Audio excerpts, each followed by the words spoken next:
You know, I'm actually looking forward to playing Wrath Classic. Maybe it's time I dust off Burning Crusade and get ready for it. I'll be honest, I miss the music.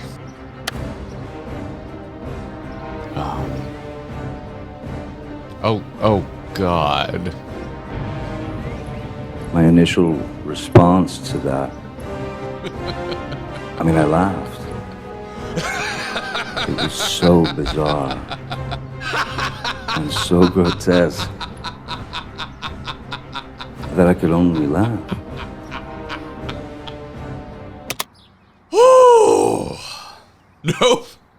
No, thank you. So I did not go down there that day.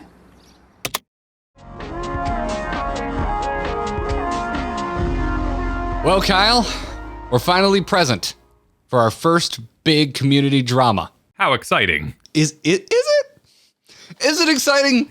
Is this something we're really stoked about? Is this something that, you know, more than half a year into us becoming Final Fantasy players, that we were just like, oh boy, I can't wait for the first big drama to just bring out the bad take cart.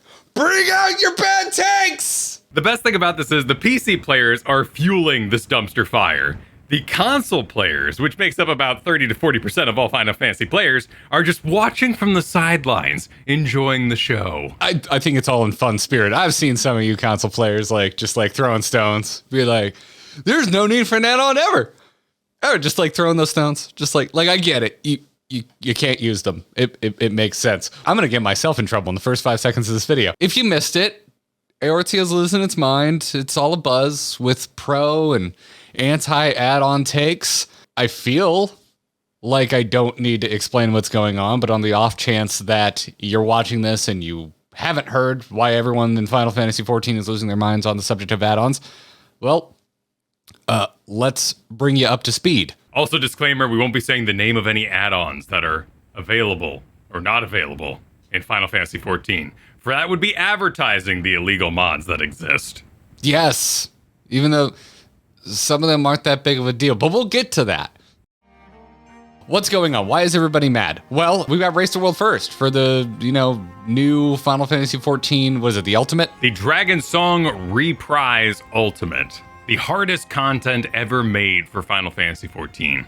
Which, to my understanding, add-ons were used in previous ones, but there seems to be a little extra scrutiny going on because of just how difficult this content is. Race to World's first for Final Fantasy XIV has no in-game event, no achievement, no nothing. It is merely that the developers are going to put out a tweet congratulating whoever they can verify the timestamps of for a Race to World first. I mean, I'd like to be congratulated in a Final Fantasy XIV tweet. Absolutely, and it's become more and more competitive, and as such, to get an edge on those sort of things, certain raiders, in these cases, have taken on add-ons in order to help them through these trials. Now, of course, Final Fantasy doesn't allow any add-ons at all, and it's rather strict about its terms of service. Every single previous Race to World first, every single one of these events has led to some kind of backlash or even a witch hunt on add-ons, but it's never been quite this strong. But this time, the games director Yoshi P made a rather large post over on their website about third-party tools and how they're not allowed by the terms of service. The community, some of the community, went out of their way to mass report streamers. There is no way for Final Fantasy Square Enix to know what is on your computer and running on your computer. There's no anti-cheat software. There's no spiders, whatever you want to call it, searching around looking for programs you might be running on top of Final Fantasy. So streamers became the target, and some of them got sent to the game's jail live on their stream, straight up plucked out of their progression content and placed there by a game master. Can I just say, before we get into the is this a good or a bad thing, how impressed I am with the in-game jail? Like, it's an actual thing that exists. Like, the fit and finish of Final Fantasy XIV continues to impress me, is what I'm trying to say. I've never been around for anyone getting banned. I've never seen this before. I've never seen anyone getting timed out in game. I didn't know that they put your character in a literal jail cell and actually had like a creepy burning visage of a game master show up to welcome you to your new prison. And let you know what you did wrong before your suspension or ban. I think it's beautiful theming. It's very assy in that way, but we'll keep it spoiler free. I imagine if I misbehaved, say, at Disney's Hollywood Studios, that I wouldn't be put in a jail cell that looks like the Death Star complete with stormtrooper guards. I don't think they themed the Disney jail that well, but Final Fantasy XIV has. There was a time back when World of Warcraft would do this sort of thing too. At least there was some flavor text when a GM would appear before you, whether they were coming down from the sky as a fireball or whatnot. They just blip into existence, but they would add a little bit of flavor. That has been long gone with cutbacks and, frankly, over-aggressive practices in the GM offices. It's been a stink. How do you feel about this, Kyle? Because to my knowledge, there weren't even that many bans. I'm aware of 2. Count them 2. I went looking. I couldn't find more than 2. There haven't been a ton of them. And a lot of these were fueled on by websites like 4chan and 5chan, listing the streamer they wanted to take down and then mass reporting them. With the spectacle of the in-game jail, you can understand why this might be something that trolls would want to see happen to a player they were watching. It is a muddy situation. You can't be found out if you're using mods, unless you're streaming or somehow advertising that you're using these mods, which lots of people have done. We have been told many, many times about the many add-ons we can use for increasing the look or the feel or certain quality of life add-ons that people enjoy. People love talking about the hard work they put into their game to make it look better. You and I both had one specific mod in particular suggested to us many, many times, but it's one that gives you a lot of control over increasing the visual fidelity of the game. The popular opinion that kept being commented to us was that, Square don't care. They don't care, because it doesn't actually change your gameplay in any way. It just makes the game look better. Up until this controversy, my understanding was that we all kind of were just like, yeah, if you want mods, use them, but don't show them as long as and use them as long as they're not essentially cheats, right? Like if they were just something that enhanced your gameplay, it's fine. Like yeah, it's technically against terms of service, but it like existed in this gray area that if you weren't showing them off, you were good. But now that people are getting banned, even though I don't think it's that many people getting banned, suddenly we're required now to have an opinion about this, Kyle, even if me, don't think it's that big of a deal. It's an interesting situation with Final Fantasy. The game doesn't have a ton of streamers because the MSQ is such popular content. A lot of people want to enjoy that by themselves.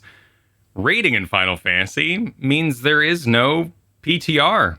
There's nowhere that people get to train up first and then show off the skills that they've gathered for that race to world first. So the world's first race goes mostly untelevised because they don't want to share their strategies they're coming up with in the moment that they're making those strategies and then have someone else steal the world's first race. Also, maybe they're using illicit mods that they shouldn't be using. There have been many jokes this week about what streamers' setups might look like should they cover up all of their mods, which is very hard to do because a lot of these mods are tied to the actual player names, giving different information over them or somehow displaying more information on the screen that isn't very easy to hide with a couple of meme boxes, if you will. But this situation is ultimately different because of the difficulty of the content and Yoshi P being aware of how players work when they meet a wall of difficult content. He is concerned that if they keep putting out difficult content to challenge these high-end raiders,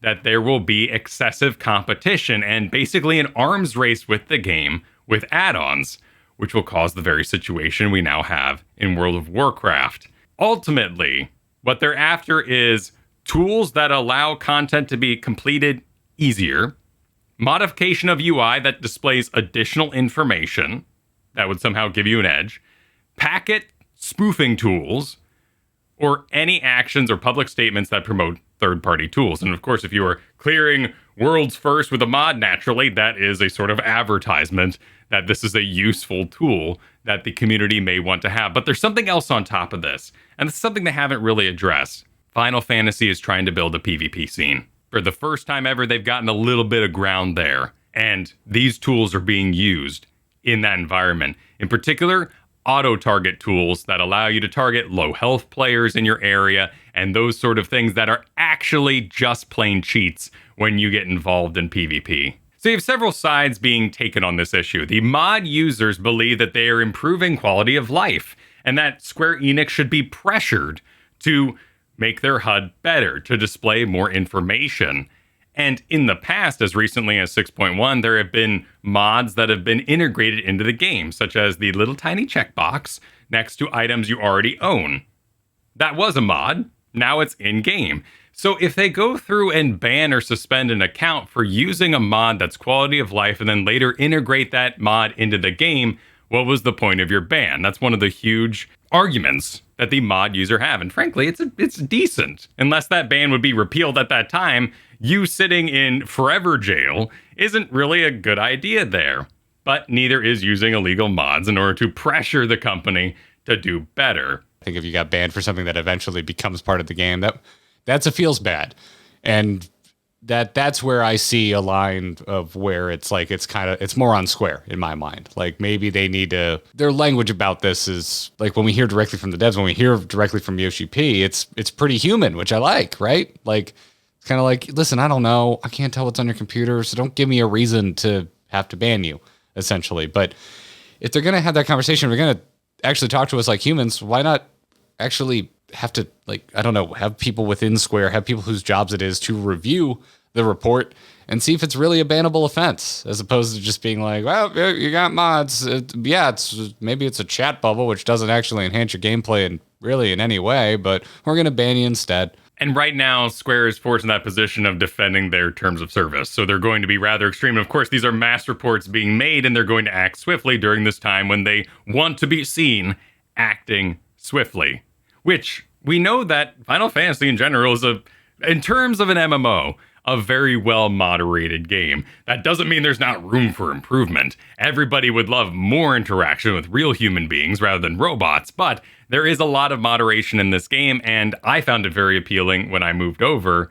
There's still tons of bot issues, there's gold farmers, there's even advertisers, like all the usual MMO things are here. They're just a little deeper under the surface.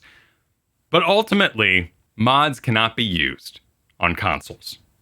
So no matter what they do in this situation, the console players, which is still that 30 to 40% of the player base, can't take advantage of these tools at all. And therefore, it is an unfair advantage to PC users. Yeah, again, though, it's like, to me, it's like there's different classifications of modifications, right? Because there's ones that are just quality of life, and then there are ones that actually help you play better by freeing up things you would have to keep a closer eye on without those add-ons, right? Like I don't think if you're running something that makes your game look better, or you've added chat bubbles to the game, that you have an unfair advantage over a console player. My whole irritation with this entire drama is the boiling this down to, you're either for add-ons or you're against. And I'm like, no, as with so many things, I think the truth lies somewhere in the in-between, which I think even Square agrees with. I think they just don't want to get into it, right? If they've taken other add-ons and they've made it part of the game, clearly they think there's room for improvement, and they can be inspired from add-ons. So while I think I'm predominantly falling on the side of Square in this, that's a big exception for me. 不毛で、僕は認めはしないです。ダメなものはダメなので、その基礎機能だとしても外部ツールなので、使わないでください。で、その使ってることがなんかこう発覚するしないに関わらず、一気に我々が急にもう全員アカウントサスペンドにしますってなっても、それはリスクなので、そこをご理解いただきたいな。So a lot has been said by Square in the past on this, and the recent Yoshi P post on the Lodestone, like, to me, as someone relatively new to this, read kind of just like a reminder. Although I believe one of the bans rolled out the exact same time this came down. So if you were that one banned player, it's not like you had time to read this new letter and adjust. But they haven't changed anything. So you were already breaking the terms of service at that time. This was a reminder to stop. Yes, but also I'm a human and can't help but find that amusing.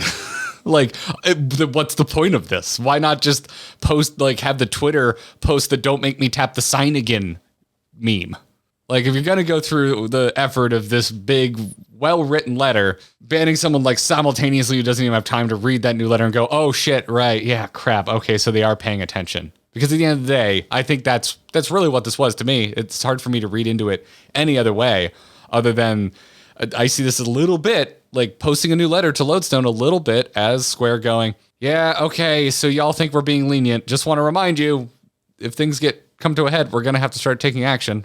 We've mentioned already that they have said that they don't know what's installed on your personal computers.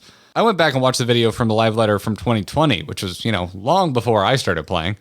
I really enjoyed this moment with Yoshi P. I thought it was like really human. I thought it was kind of funny. Like when he was talking about, well, listen, we don't know what's installed on your personal computers, and he had the anecdote of one of the DPS meters, one of the popular ones, being like, this information is technically in game, and if I was an absolute wizard on a physical calculator, I could add up all my damage, because this add-on isn't actually manipulating data in any way. It's just counting up data that is in the game, there for you publicly as it stands. I don't know. I've seen some people getting bent out of shape about this. I love it. Like, this is a human moment where like we're watching Yoshi P just kind of find humor in the debate around what is a third-party tool and what isn't. I'm worried that if we get in too much of a fervor about this, saying, oh, it's ridiculous, like, is this a third-party tool? Is that a third-party tool? That we're not going to get this kind of access to the developers. I like that the developers, up until this point, folks like Yoshi P, have felt comfortable enough to talk to us openly, essentially as stream of consciousness, and have these unscripted moments. We just came out of the Dragonflight reveal, which bored me to tears. The dev interviews afterwards were great. More of those, please. But the actual reveal, it was too scripted. It felt like I was watching an hour-long commercial, which is fine. I watch game commercials all the time, but like, don't put your devs in it. Just show me a commercial. Like, I like how Square does things. I like how the devs of Final Fantasy XIV and Yoshi P talk to us, and I don't want them to feel like, crap, we need to police what we say more carefully. We need to craft our message with more intent. I don't want that. I would want to keep what we have. And so I guess that's where I start getting fear-mongery of like, can we stop being silly and ourselves realize there is a clear line between certain add-ons that are really truly are just quality of life improvements and others that are clearly unfair advantage or bordering on cheats or straight up being cheats. And in this particular case, in the 2020 live letter, he's talking about damage meters, how they can be done outside the game with an Excel sheet should you really, really put in the effort. So how much is that a mod? But as he explains there, you would get banned for harassment first before you got banned for using a mod. And that is, of course, because in Yoshi P's mind, and he's been very, very vocal about this in the past, many, many times, he doesn't want a damage meter anywhere near this game. Because in his experience playing an MMO, the number one use for a damage meter is harassment, so that you can take that information, copy paste it, and post it to someone else and accuse them of underperforming, being bad, and what have you. Or bar entry to your group based on whatever number, an arbitrary number of what everyone thinks you need to do to defeat content. Which is true. Damage meters can be useful, but the only reason you ever hear about damage meters is because someone else is telling you your damage. So he's absolutely correct. By breaking the terms of service, by sharing that you have this damage meter, you are therefore being toxic. And it is a perfect storm of the mod and TOS, and that's why it's used as this example over and over again. And this is an example of like, it's something where I'm kind of mixed, because again, I'm coming from World of Warcraft. I think it's refreshing as hell coming to Final Fantasy XIV and not needing to worry about add-ons. I'm not supremely against them. It's just that I feel like I've gotten so completely out of hand in World of Warcraft, especially with Mythic. Oh my God, Mythic Dungeons, dude. Like the gatekeeping that happens as a result of mods that have their own rating systems has absolutely ruined Mythic Dungeons for me. I just have no interest. I think it's just created a toxic cesspool of players over there. But with a damage meter, it's like I don't ever want to see that again. And I'm glad that I haven't seen it in Final Fantasy XIV yet. You're not doing enough damage, get out of here. At the same time, I would like to have a way to measure my own performance. So this is one where I don't have a take for you. I kind of like the way it is. I like how right now you can run a damage meter, not mention the results of it to anyone, just to keep yourself honest through testing, and that's fine. I like it that way. I realize it's not pretty for a statement out of a game developer. Can we just let's just leave it? I like it. If I want to go do it, I can go do it. I will tell no one. No one will ever know, and I'll know where I stand. Is that insane? I don't know. That's an awesome question. It's something we spend a lot of time, especially recently, debating. We design acknowledging the existence of add-ons. I think we have to. Sometimes we're actually designing and implementing mechanics in ways that are going to try to work around add-ons. I hear from so many folks that watch our Final Fantasy XIV content, and they tell me that they really enjoy our comments and particularly mine. And I'm not tooting my own horn or anything, but because they identify with my journey, that they were big World of Warcraft fans that kind of, burned out on it, fell out of love with it for whatever reason. There's multitude of reasons you might not be playing WoW right now. But they like hearing from someone who was really into WoW and has since switched to Final Fantasy XIV, because that's exactly what I'm dealing with.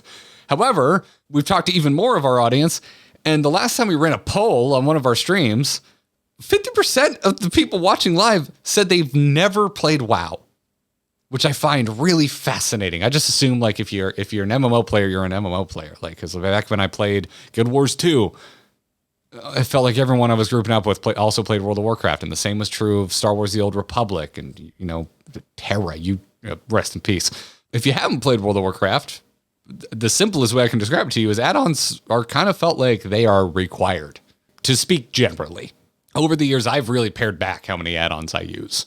I think the UI in World of Warcraft has gotten a little bit better over time, and it looks like, looking forward to Dragonflight and what they showed in the reveal of the next expansion, it is going to it looks like it's going to make a pretty sizable leap forward in terms of the base interface in World of Warcraft.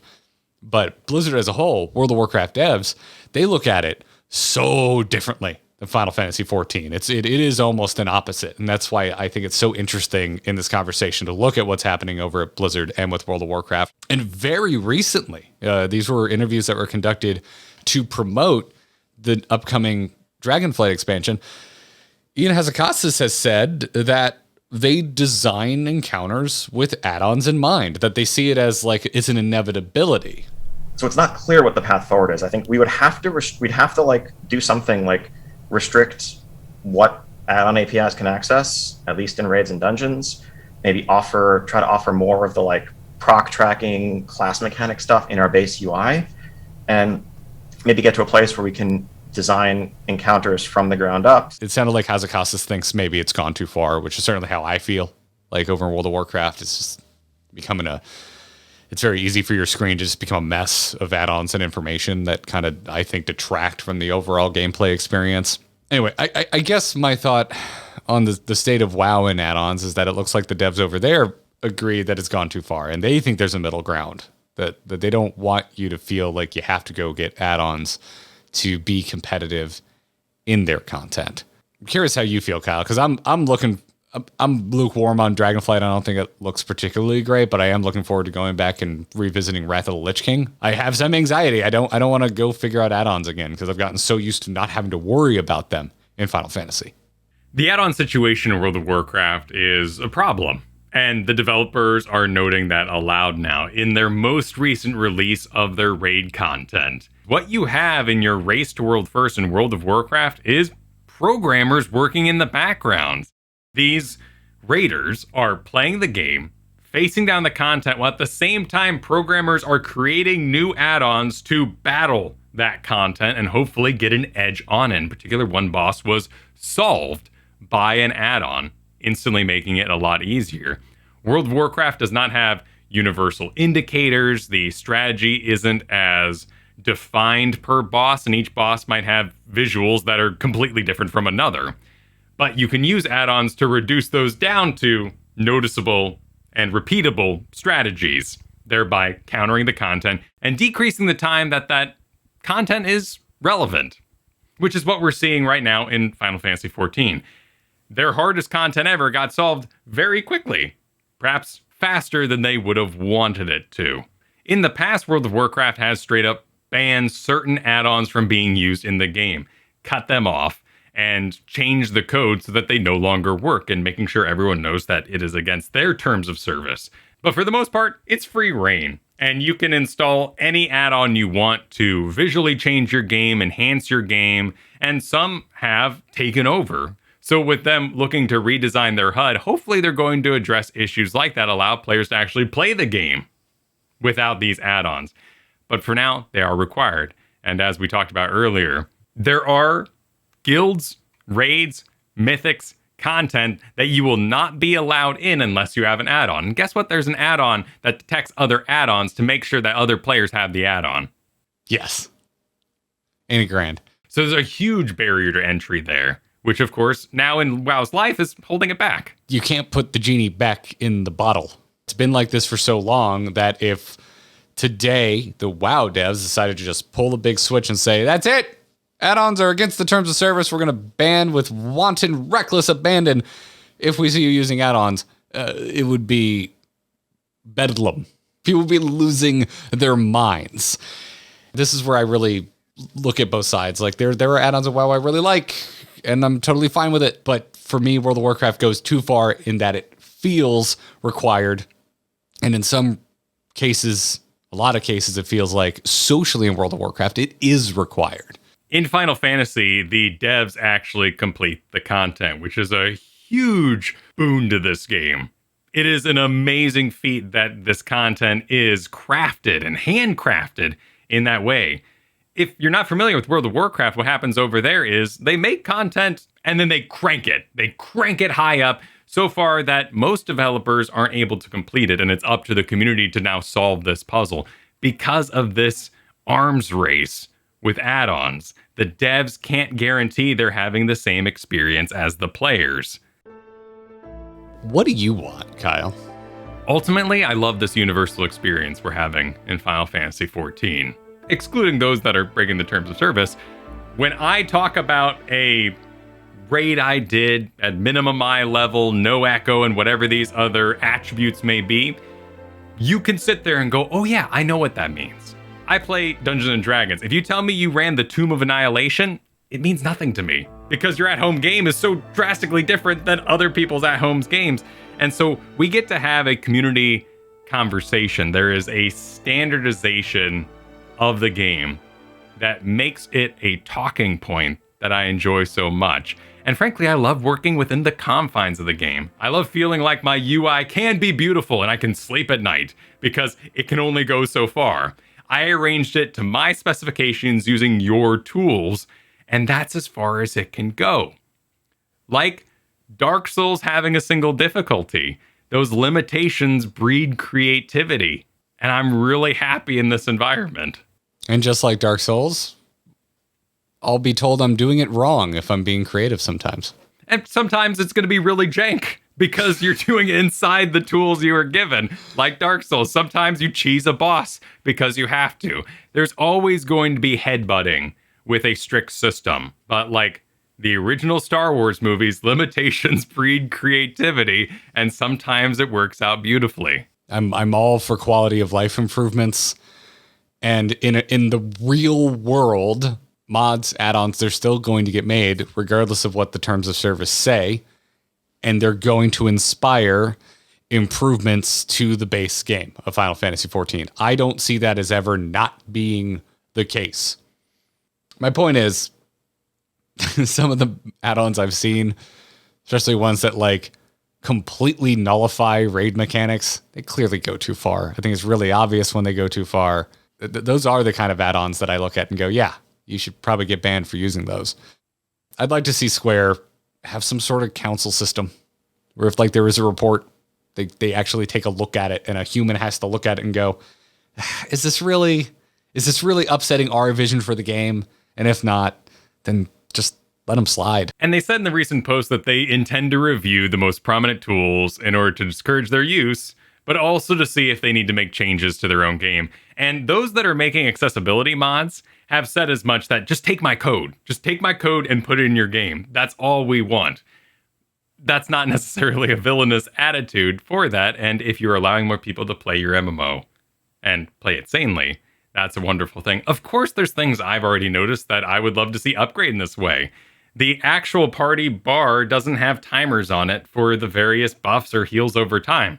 It'd be great to have a number there. So when I'm looking at the actual party, which is where the majority of my healer eyes are spending their time, I can see when my heal over time is going to run out, or some other buff I might have upon you.